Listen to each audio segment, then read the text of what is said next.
Bapak dan Mama, saudara dan saudari umat beriman yang terkasih, selamat sore, selamat malam, selamat berjumpa lagi dalam permenungan kita untuk hari Selasa 22 Februari 2022, pekan ke-7 masa biasa pada pesta Takhta Santo Petrus. Mari kita mengawalinya dengan berdoa dan mendengarkan Injil Tuhan. Dalam nama Bapa dan Putra dan Roh Kudus. Amin.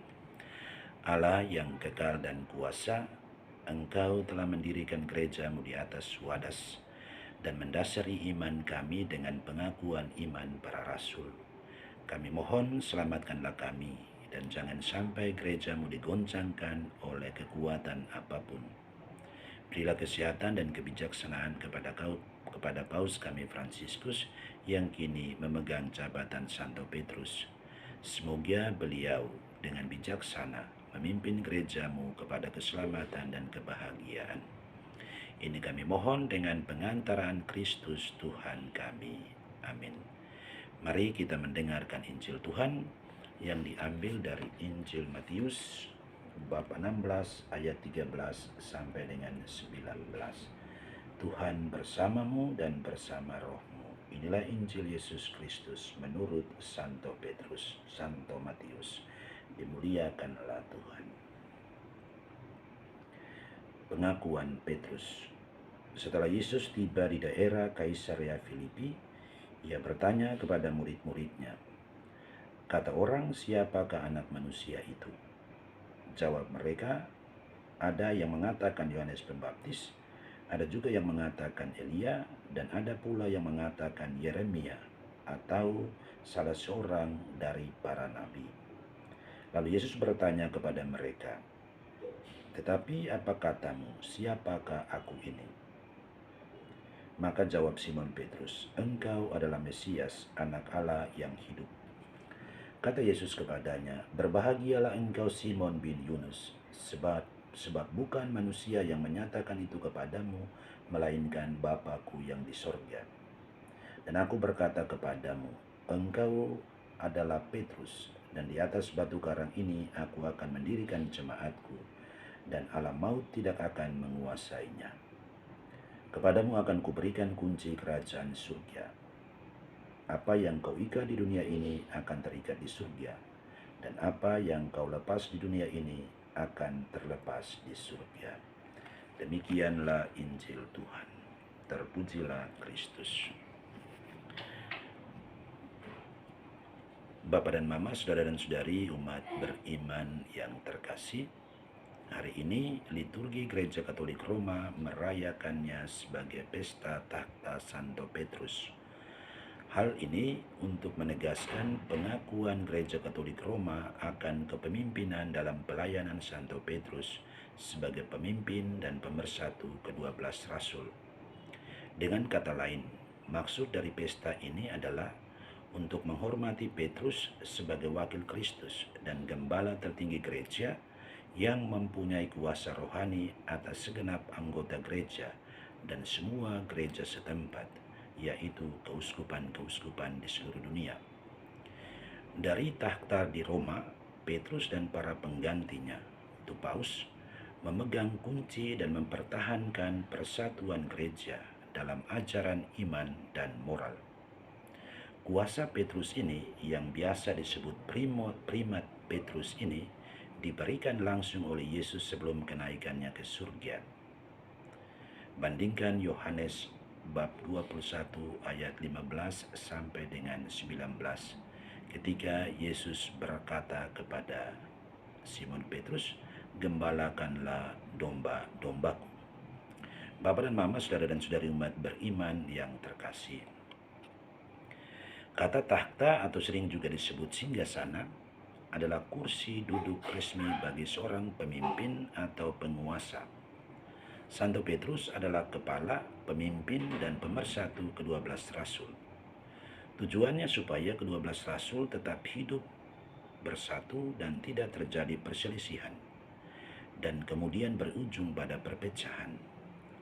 Harus ada seseorang yang menjadi pemimpin, yang harus didengarkan dan yang berhak sebagai pengambil keputusan. Jika di kemudian hari muncul kesalahpahaman atau perbedaan pendapat di kalangan para rasul, tetapi kepemimpinan Petrus adalah kepemimpinan dalam semangat pelayanan sebagai gembala. Teks kitab suci yang dipakai untuk menegaskan peran Santo Petrus sebagai pemimpin kawanan atau kolegitas para rasul adalah sebagai berikut. Yang pertama, Matius bab 13 ayat 18 sampai dengan 19 dalam Injil yang baru saja kita dengar tadi. Engkau adalah Petrus, dan di atas batu karang ini aku akan mendirikan jemaatku, dan alam maut tidak akan menguasainya. Kepadamu akan kuberikan kunci kerajaan surga. Apa yang kau ikat di dunia ini akan terikat di surga, dan apa yang kau lepas di dunia ini akan terlepas di surga. Yang kedua, Injil Lukas bab 22 ayat 31 sampai 32. Yesus berkata kepada Simon Petrus, "Simon, Simon, lihat iblis telah menuntut untuk menampi kamu seperti gandum. Tetapi aku telah berdoa untuk engkau, supaya imanmu jangan gugur. Dan engkau, jikalau engkau sudah insaf, kuatkanlah saudara-saudaramu." Yang ketiga, Injil Yohanes bab 21 ayat 15 sampai dengan 19. Kata Yesus kepada Petrus, "Gembalakanlah domba-dombaku." Sesudah peristiwa Pentakosta, Santo Petrus tetap diakui sebagai pemimpin di antara para rasul. Hal ini dapat kita baca di dalam Kisah Para Rasul bab 1 ayat 15 sampai dengan 26, bab 2 ayat 4 sampai dengan 40, dan bab 15 ayat 1 sampai dengan 22. Di dalam gereja Katolik Roma, kepemimpinan kegembalaan dalam semangat pelayanan itu diungkapkan dalam simbol berupa sebuah takhta atau tempat duduk yang dalam bahasa Latin disebut Cathedra Petri atau takhta Santo Petrus, yang sekarang tersimpan di dalam Basilika Santo Petrus, Vatikan. Bapak dan Mama, saudara dan saudari umat beriman yang terkasih, menurut tradisi suci gereja, Gereja Katolik Roma adalah kesinambungan dari gereja perdana yang dibentuk oleh rasul-rasul dengan Petrus sebagai kepala atau pemimpin jemaat. Oleh karena itu, dalam perkembangan tradisi gereja selanjutnya, Gereja Katolik Roma mengajarkan bahwa para uskup sebagai satu himpunan telah menggantikan himpunan para rasul atau suksesi apostolik, dan uskup Roma ditetapkan sebagai pengganti Santo Petrus. Ini berarti kedudukan paus di satu sisi adalah uskup Roma, dan di sisi lain adalah kepala atau pemimpin dari kolegitas para uskup di seluruh dunia. Hal ini bertujuan agar keutuhan, kesatuan, dan persatuan di antara gereja-gereja Kristus yang tergabung dalam Gereja Katolik Roma tetap terjaga dan terpelihara, dan untuk menjaga juga supaya tidak terjadi perpecahan. Sudah lama sekali ada satu kalimat dalam bahasa Latin, yaitu Roma locuta causa finita est, yang artinya kalau Roma sudah berbicara maka semua masalah selesai. Hal ini kalau dipahami secara negatif, maka seakan-akan paus di Roma atau Vatikan bersikap otoriter dan kaku. Tetapi hal ini harus dimengerti dalam konteks demi menjaga dan mempertahankan persatuan dan kesatuan Gereja Katolik Roma di bawah kepemimpinan paus. Di setiap keuskupan juga ada katedra atau tempat duduk sebagai takhta uskup. Hal ini menunjukkan bahwa seorang uskup juga punya wewenang terhadap keuskupan yang dipimpinnya. Namun, seorang uskup harus taat kepada paus di Vatikan sebagai kepala dalam kolegitas atau rekan dari semua uskup Katolik Roma di seluruh dunia. Paus juga berhak untuk menentukan seseorang menjadi uskup, dan sebelum uskup ditabiskan menjadi uskup, seorang calon uskup harus terlebih dahulu menyatakan pengakuan iman rasuli atau credo, serta bersumpah setia kepada Paus dan pengganti Paus sebagai pengganti Petrus dan wakil Kristus di dunia ini. Bapak dan Mama, saudara dan saudari umat beriman yang terkasih, tentang Paus ada beberapa gelar yang melekat pada dirinya, sebagaimana yang tertulis dalam Annuario Pontificio atau buku daftar informasi yang diterbitkan oleh Takhta Suci Vatikan, yaitu sebagai berikut.